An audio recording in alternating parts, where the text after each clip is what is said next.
అసలు ఈ ప్రభుత్వం నోటిఫికేషన్లు ఇచ్చే పరిస్థితి కనిపిస్తుందా? 2.5 ఇప్పుడు మీరు చూస్తే పొద్దున్న లేకగానే రాహుల్ గాంధీ గారు పార్లమెంట్లో మాట్లాడిన ప్రతిసారి రోజ్గారీ గురించి మాట్లాడతారు, అన్ఎంప్లాయ్మెంట్ గురించి పార్లమెంట్లో మాట్లాడతారు. నేను మళ్ళీ మీ ద్వారా, మీ ఛానల్ ద్వారా రాహుల్ గాంధీ గారిని కూడా ఒక రిక్వెస్ట్ చేస్తూ ఉన్నా. మీరు ఏ రాష్ట్రాలను అయితే పాలిస్తూ ఉన్నారో, సదరన్ స్టేట్స్లో మీరు 2 రాష్ట్రాలను పాలిస్తూ ఉన్నారు, కర్ణాటక ఒకటి, అదేవిధంగా తెలంగాణ ఒకటి. తెలంగాణలో వారు స్వయాన వచ్చి లిబర్టీ క్రాస్ రోడ్స్లో వారు స్వయాన వచ్చి మాట్లాడి హామీ ఇచ్చారు. మరి వాళ్ళు ఇచ్చిన హామీలు వారు పరిపాలించే రాష్ట్రాలలో ఎందుకు వాళ్ళు ముందుకు పోవడం లేదు?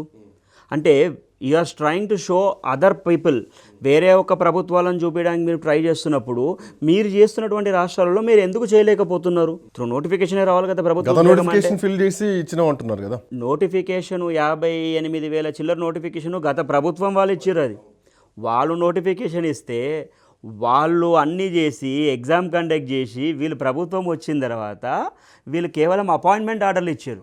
దీంట్లో ఇంకొక వివాదం కూడా కనిపిస్తుంది. జీవో నెంబర్ 46 తోటి జీవో నెంబర్ 46 తెలంగాణ నిరుద్యోగుల మెడ మీద కత్తిలా ఉంది.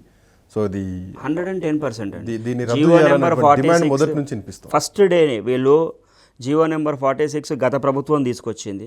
ఆ ఒక్క ప్రభుత్వం పైనటువంటి వీళ్ళ నిరసననే వీళ్ళని ఆయుధంగా చేసుకొని ఇదే ప్రభుత్వము అప్పుడున్న ప్రతిపక్షాలు అనేకసార్లు దాన్ని ఆయుధంగా చేసుకొని నిరుద్యోగులకు చూపించి మేము వస్తే ఇది మేము మాఫీ చేపించేస్తాము, దీన్ని కొట్టిపిచ్చేస్తాము, లేదా సవరణను తీసుకొస్తామని చెప్పి ఆ రోజు అధికారంలోకి వచ్చారు.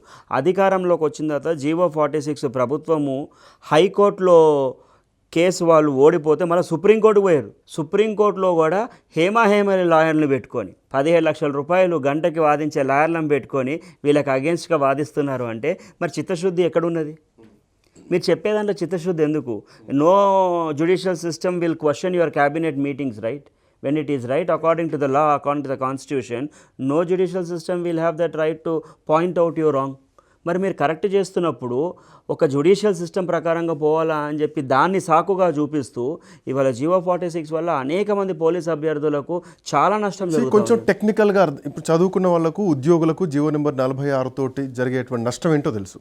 ద పాయింట్ ఏంటంటే ఆదిలాబాద్లో ఉన్నటువంటి వ్యక్తికి హైదరాబాద్లో ఉద్యోగం రావడం కష్టం, హైదరాబాద్లో ఉన్నటువంటి వ్యక్తికి వేరే ప్రాంతంలో ఉద్యోగం రావడం కష్టం. బట్ ఇదే జీవో నెంబర్ 46 తోటి ఎక్కడో ఆంధ్రప్రదేశ్లో ఉన్నటువంటి వ్యక్తి ఇక్కడికి వచ్చి ఒక 6-7 సంవత్సరాలు చదువుకున్నా కానీ వాళ్ళకు ఉద్యోగం రావడానికి ఇక్కడ వెసులుబాటు ఉంది.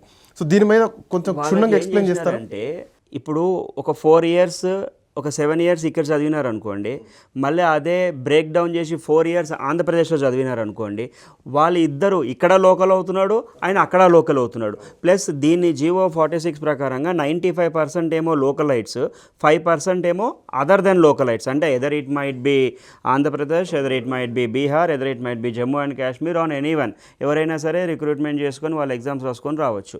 మరి వాళ్ళకి ఆ వెసులుబాటు ఉన్నది, మన దగ్గర చదివే వాళ్ళకేమో మళ్ళీ ఆ వెసులుబాటు లేదు. తెలంగాణను కూడా వాళ్ళు డిఫరెంట్గా డిఫైన్ చేశారు. ప్రభుత్వం జీవో నెంబర్ 46 పైన కానీ, లేదంటే నోటిఫికేషన్ల పైన కానీ, కానిస్టేబుల్ ఉద్యోగాలకు సంబంధించినటువంటి నోటిఫికేషన్ పైన కానీ ఏమైనా నిర్ణయం మార్చుకుంటుంది అన్నటువంటి ధీమా నిరుద్యోగుల్లో కనిపిస్తోందా?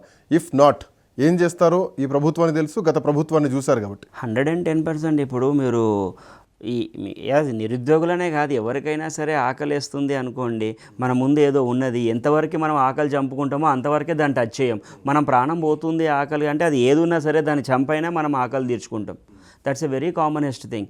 ప్రభుత్వాలు, ఈ ప్రభుత్వం వాళ్ళని మాత్రమే ల్యాడర్ చేసుకొని వాళ్ళ ప్రభుత్వం ఫామ్ అయ్యారు. ఇప్పుడు వాళ్ళనే మేము పైకి ఎక్కిన తర్వాత వాళ్ళనే మేము గెంటేస్తామంటే వాళ్ళందరూ కూడా ఏమీ తెలియని వాళ్ళు కాదు, సమాజం పైన వాళ్ళకి అవగాహన లేని వాళ్ళు కాదు, సొసైటీ పైన పూర్తిగా అవగాహన ఉన్నది. మిమ్మల్ని ఎట్లా పైకి తీసుకొచ్చిర్రో అట్లనే కిందకి తీసుకుపోయే అవగాహన కూడా వాళ్ళకి పూర్తిగా ఉంటుంది. మరి ప్రభుత్వం ఆ దిశగా ఎందుకు ఆలోచించడం లేదు? మరి ఏమైనా రాంగ్గా బ్రీఫ్ పోతుందా ప్రభుత్వాధినేతలకు అన్నది there is a lot of question mark. So అంటే మీరు విద్యార్థుల తరపున నాయకుడిగా ఉన్నారు కాబట్టి ఇదే విద్యార్థులకు సంబంధించి స్కూల్ ఎడ్యుకేషన్ పైన కూడా ఈ మధ్యకాలంలో ప్రభుత్వం కొన్ని నిర్ణయాలు తీసుకుంది. తెలంగాణ పబ్లిక్ స్కూల్ తీసుకుంటుంది. సో దానికి సంబంధించి పైలట్ ప్రాజెక్ట్ లాగా ఒక స్కూల్ని కూడా, ఆరుట్ల స్కూల్ని కూడా స్టార్ట్ చేయడం జరిగింది. ఈ స్కూల్స్ ఇప్పుడు మొదలు పెడితే ఎప్పటి వరకు పూర్తి అవకాశం ఉంటుంది? పాయింట్ నెంబర్ 1 అయితే రిటైర్మెంట్ అయినటువంటి ఎంప్లాయీస్కి బెనిఫిట్స్ ఇవ్వలేనటువంటి ప్రభుత్వం మళ్ళీ కొత్తగా రిక్రూట్మెంట్ చేసే ఛాన్స్ ఉందా? ఇప్పుడు రిటైర్మెంట్ బెనిఫిట్ స్కీమ్ అంటే ప్రభుత్వం ఏమి వాళ్ళ కొత్త ఖజానా చేసి ఇవ్వడంలా. That is their own right and their own property which they have saved with them. In fact ప్రభుత్వం దాన్ని వేరే పరంగా ఉపయోగించుకున్నదో మరి ఏం చేసిరో మనకు ఐడియా లేదు, కానీ ప్రభుత్వం రైట్ ఇవ్వాలా అని చెప్పి హానరబుల్ హైకోర్ట్ ఆఫ్ తెలంగాణ కూడా ఒక క్లియర్ జడ్జ్మెంట్ ఇచ్చింది, దే షుడ్ బి క్లియర్డ్ అని. అండ్ ఆ దిశగా ప్రభుత్వం క్లియర్ కూడా చేసింది ఈ మంత్లోనే, జూన్ మంత్లోనే.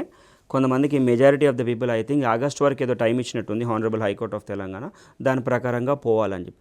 ఇక మీరు చూసినట్లయితే టీపీఎస్, తెలంగాణ పబ్లిక్ స్కూల్స్ అని చెప్పి, ఈ తెలంగాణ పబ్లిక్ స్కూల్స్ అనేది ఒక పెద్ద క్వశ్చన్ మార్క్ ఏర్పడ్డది. ఎందుకు అంటే వాళ్ళు ఇన్ఫ్రాస్ట్రక్చర్ ఇస్తున్నాము, బోర్డింగ్ ఇస్తున్నాము, దాంట్లో అన్నీ కూడా కేంద్రీకృతమై అన్నీ ఒకటే దగ్గర ఉంటాయి కాబట్టి they will get a better education system అని చెప్తున్నారు. ఎన్ని టీపీఎస్లు పెడతా ఉన్నారు, ఏ ప్రాతిపదికన మీరు తీసుకుంటా ఉన్నారు, ఎన్ని మండలాలకు కలిపి మీరు టీపీఎస్లు పెడుతున్నారు, ఆ ఒక్క మండలాలలో ఉన్నటువంటి స్టూడెంట్స్కి ఈ యొక్క స్కూల్ సరిపోతుందా లేదా, ఒకవేళ సరిపోకపోతే వాళ్ళు ఎక్కడ పోవాలి మిగతా వాళ్ళు.